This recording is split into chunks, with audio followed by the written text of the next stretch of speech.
तुम्ही पाहत आहात MCN न्यूज मराठी।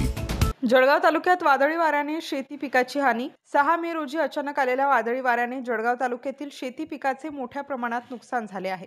जळगाव जामोद तालुक्यातील आसलगाव शिवारातील गजानन झांबरे यांच्या शेतातील 5000 केळीचा बाग जमीनदोस्त झाला आहे।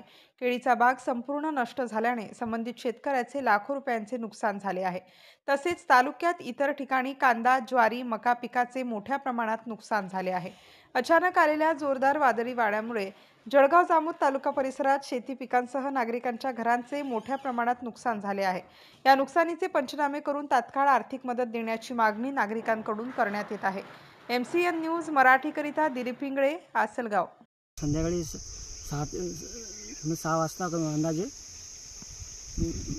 वाडी बुजुर्ग येथील रामू सुखदेव उमरगार यांचे शेत असून त्यांनी मटणी केलेला आहे। मी गजानन लक्ष्मण झांबरे, माझ्या शेतामध्ये 5000 खोड मी केळीचे लावलेले आहे। आता कालच्या वादळी वाऱ्यामुळे पूर्णचं नुकसान झालेलं आहे। माझे कमीत कमी अंदाजे 6 ते 7 लाखापर्यंत नुकसान झालेले आहे।